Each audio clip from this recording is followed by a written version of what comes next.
isn't it interesting how I always feel that what you don't realize when you go into a long-term relationship or marriage, like, I've been married 23 years, and you don't realize that there are cycles or seasons, and Mhm. each Mhm. season or cycle is different.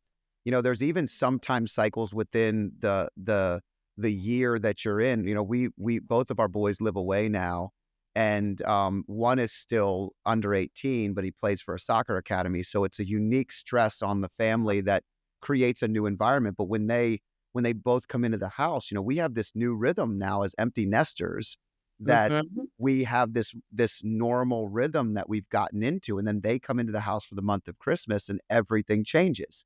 And so it's a completely different dynamic. You go from being the most important person, the only person, to being the least important person as the husband. And it's natural and normal as well. But I think it's interesting because you have to constantly be working at this. This isn't something that just all of a sudden you wake up, you figure it out, and you've got it forever, right? Exactly. And that's what keeps it creative and fresh, is that it is ever evolving. But it catches us off guard often. And it's family dynamic. So we are family. So it is, and that's one of my most favorite topics these days too, is talking about that transition to being an empty nest couple, and how to both enjoy it and embrace it, and how to handle that transition, but how to prepare for it. Because in my counseling practice, I see couples who are in trouble because they really leaned on the kids so much as a basis for what brought them together, that they're really, kind of fumbling with how to connect.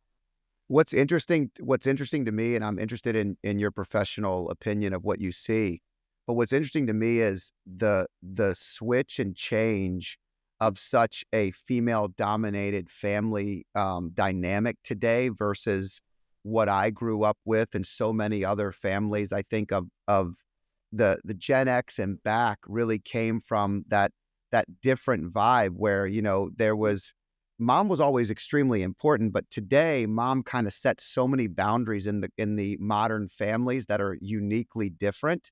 Hmm. And we go over to friends' houses, and we're in our 40s, and we'll be with friends that have kids that are 2 and 4, and our kids are, grown. And so there's a different dynamic. There's a pace of life. There's an understanding. There's, better response time. So there's lots of positives, by the way. And it's also just different.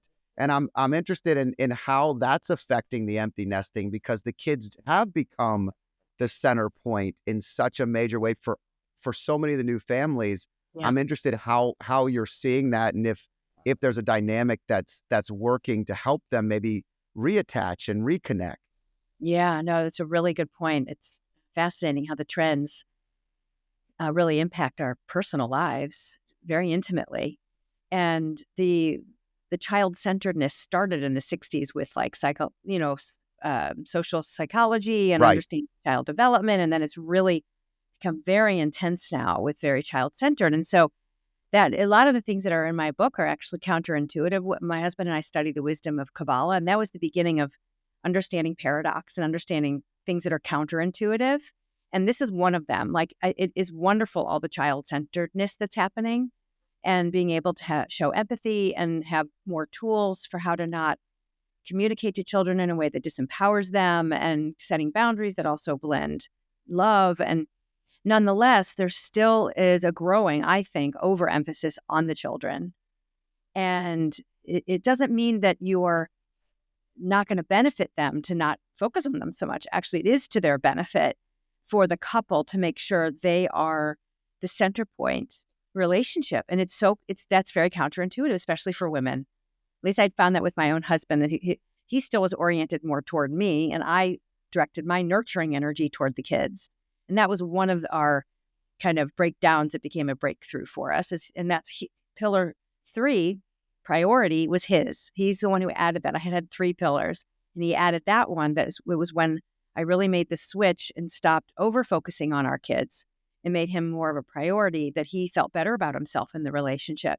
But I find it's always a going against the natural inclination to make sure I'm pausing and being deliberate and intentional, and to make sure that even when my kids who are now grown and I have a grandson, that I have to make sure that I don't completely ignore my husband or drop everything once the kids come back, or they're around, and making decisions that really show and live, not just show, but really live in truth in my heart, the value that he is to me, and vice versa. Yeah, and I think that's really, it is counterintuitive, and the more challenging, I grew up where when I started to have children, my wife and I were in this generation where we were, it was, everything was equal.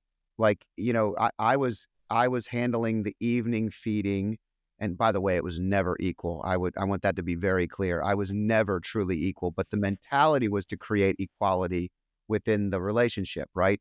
And so I would do the evening feeding, then she would sleep, she'd go to bed earlier, then I would do the feeding in the morning, not first thing in the morning, but the second one, and then I'd take them to the sitters. And my dad didn't do any of those things. So like I woke up and I was doing things that I had never seen modeled, which is very challenging in a relationship, because you're almost like, oh, I thought I was just supposed to go work, and I thought I was supposed to produce, and I thought I was supposed to protect. And the roles changed. And you know what? The cool part, and where I was getting to that, was you go through this life and you realize that I'm much closer to my children than I grew up with my dad and and even my mom too. We have this unit, so there's a lot of positives. And so even dad, who usually would be like, hey, mom's number one, then the kids, even dad likes having the kids around a lot more than what it was like previously in my childhood. And I think it's just really interesting. So one of the things I would do is I used to, when we would go on soccer trips, for example, as long as we could afford it, I would try to book 2 rooms and put the kids in one room and us in a room. If we got a vacation, I would try to do something where, there was a clear delineation of usage of bathrooms and simple little things that allowed us to have some level of privacy and separation from them, because even those tiny things would allow us to have a better time together. Like I needed that reset without the kids, but I also wanted them around. And so it's a difficult world to be in. So I think it's cool that your husband put in the priority, because you probably have always been his number one priority. In his brain, he ranks you as number one, and the kids maybe next. Exactly. Which, isn't it a modeling, though, that's also important for relationships in their lives? So to your point with kids, how important is it for them to see a healthy relationship of their parents so they know what healthy relationships actually look like? If you like clips like this, I have a similar clip here. And if you want to watch the full video, click here.